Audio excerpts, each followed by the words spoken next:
You spent 2 hours negotiating the price of the car, and you finally got the number down to something you could live with. You shook hands with the salesperson and felt like you had won. Then someone else walked you into a small office in the back of the building. A different person sat across from you, pulled out a folder, and by the time you left that room, 45 minutes later, you had agreed to an extended warranty, a service contract, and a monthly payment you never actually calculated yourself. You did not lose that negotiation on the showroom floor. You lost it in the room you never expected to fight in at all. That room has a name inside the industry. It is called the F&I Office, Finance and Insurance, and it is arguably the most carefully engineered space in the entire car buying process, precisely because almost nobody walks in expecting it to be one. Start with the tool many dealerships still use to negotiate the price itself, before you ever reach that back office. It is called the Four-Square Worksheet, a single sheet of paper divided into 4 boxes: trade-in value, purchase price, down payment, and monthly payment. A former dealership salesman who spoke to Consumer Reports about the tactic described exactly how it works. The salesperson moves numbers between the 4 boxes as you negotiate, lowering your monthly payment while quietly raising the total price, or adjusting your trade-in value while the vehicle price stays hidden in the corner you stopped looking at. Most buyers fixate on the smallest number on the page, the monthly payment, because it is the one that feels most connected to their actual budget. That is exactly the box the salesperson wants you focused on, because it is the easiest one to manipulate without you noticing what happened to the other 3. Before any of the numbers even move, many versions of this worksheet include one more detail: a line near the top asking you to initial that you will buy the car today if the offer is acceptable. Psychologists Jonathan Freedman and Scott Fraser documented the underlying mechanism behind that line in a landmark 1966 study, the foot in the door technique. Getting someone to agree to a small, low-stakes commitment first measurably increases the odds they will agree to a much larger one shortly after. Your initials on that line are not legally binding, but they function as a psychological down payment, a small yes your brain has already committed to hours before the real negotiation over thousands of dollars even begins. Now walk into the back office, because this is where the real money changes hands. Industry financial data from the Haig report shows that in the third quarter of 2025, publicly traded dealership groups earned an average of $2,534 in finance and insurance profit per vehicle sold. Separate industry benchmarking data went further, showing that by the final months of 2025, the average dealership's profit on the vehicle itself, the number you spent 2 hours negotiating, had shrunk to around $400, while the finance office alone generated nearly $2,000.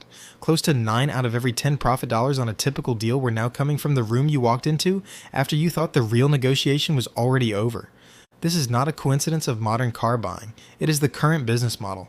For many dealerships, the vehicle sale exists primarily to get you into the finance office. Extended warranties, formerly called vehicle service contracts, are one of the primary products sold in that room. Customers typically pay between $1,800 and $3,500 for one. The finance manager who sells it to you typically earns a commission of 40 to 60% of that price. Gap insurance, maintenance plans, and other add-on products layer in another $800 to $1,400 in profit per deal on top of that. None of these numbers are secret to the industry. They are published benchmarks that dealership owners use to measure their own finance managers' performance. For a long time, there was a federal effort underway to address the more aggressive end of these tactics directly. In December 2023, the Federal Trade Commission finalized a new regulation called the Combating Auto Retail Scams Rule, or the CARS Rule, specifically targeting bait-and-switch pricing and hidden fees in vehicle sales. The FTC projected it would save American consumers $3.4 billion a year and 72 million hours of shopping time. It included specific protections for military service members, whose auto debt burden the FTC found to be roughly double that of civilians, with around 20% of young service members carrying at least $20,000 in auto debt alone. The rule was scheduled to take effect in July 2024. National Dealer Trade Associations sued to block it. In January 2025, the Fifth Circuit Court of Appeals struck the entire rule down, on procedural grounds, before it ever meaningfully took effect. Separately, the FTC's broader junk fees rule, the same one that now requires hotels to disclose their full price up front, explicitly excludes car dealerships, since they were originally meant to be covered by the CARS rule instead.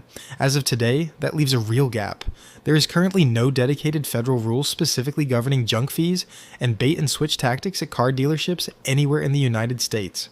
In March 2026, the FTC sent formal warning letters to 97 dealership groups nationwide, citing its older, more general authority to act against unfair or deceptive practices, because the specific rule built to stop this no longer exists. The system that was studied closely enough to justify a $3.4 billion federal intervention is, right now, operating with less regulatory protection than the hotel checkout process you may have gone through more recently than your last car purchase. This same underlying architecture, hide the total behind a smaller, more digestible number, shows up everywhere the moment you look for it. The subscription that quotes you a price per day instead of per year. The buy now, pay later checkout button that shows 4 small payments instead of the number they add up to. The Four-Square Worksheet was never really about cars. It is one of the oldest, most refined versions of a technique that outlived the room it was invented in. So what do you actually do with this? Decide the total price of the vehicle before you ever discuss a monthly payment, in writing if possible, and refuse to let the conversation move to payment terms until that number is settled. Arrange your own financing through a bank or credit union before you ever sit down at a dealership, so the Four-Square has one less box to manipulate. And when you are walked into that back office, remember that the negotiation is not over just because the first one ended.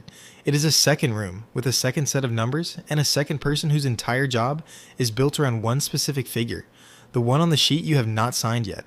You spent 2 hours negotiating the price of the car, you shook hands and felt like you had won. The real negotiation was waiting for you in the next room, and it was built deliberately for you to lose it without ever realizing a second one had started.